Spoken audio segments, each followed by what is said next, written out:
Bloody Mary was invented in 1920 by a bartender called Ferdinand Petiot at Harry's Bar in Paris. And he created it to showcase two trendy new ingredients that had just come on the scene, tomato juice and a vodka brand called Smirnoff.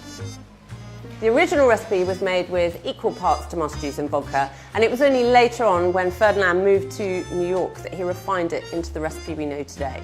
I'm going to show you how I like to make my Bloody Mary. The most important ingredient to get right with a Bloody Mary is the tomato juice. It really pays to shell out for a slightly more expensive variety. Not only will a more premium tomato juice have a better flavour, but it will probably have a better body too. And you want this to be a drink that really stands up in the glass. You want a nice thick texture. 200 ml of tomato juice.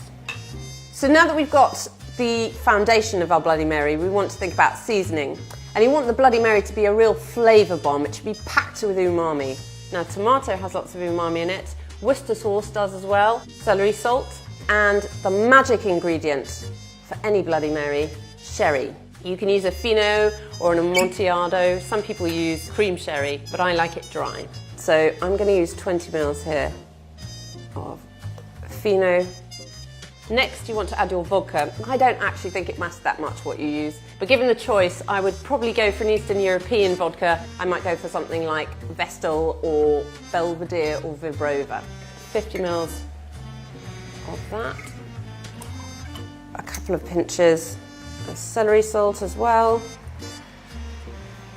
I'll go for 4 dashes of Worcester sauce and jab really hard with it, otherwise it tends to dribble all over the place, so you've got to be brave. So we'll go 1, 2, 3, 4. Was a bit too brave with the Worcester sauce just then, so I'm going to put an apron on.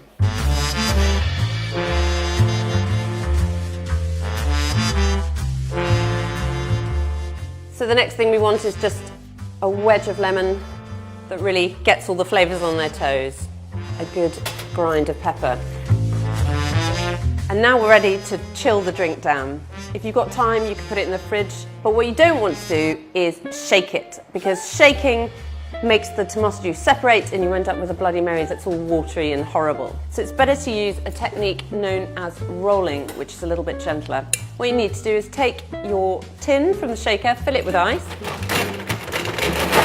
We're going to put the drink into the shaker like that, and then we just tip it backwards and forwards gently a few times. And then we're ready to pour it into the glass.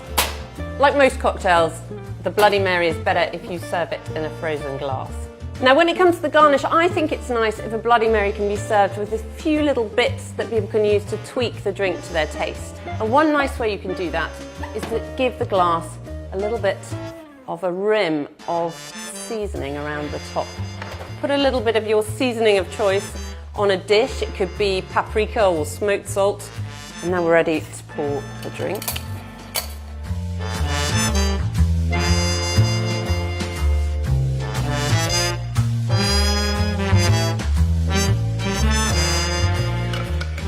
And then a little wedge of lemon like that.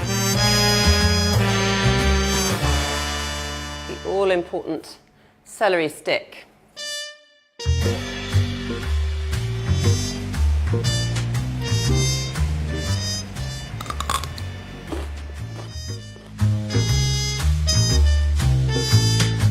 There's so much flavour in this drink.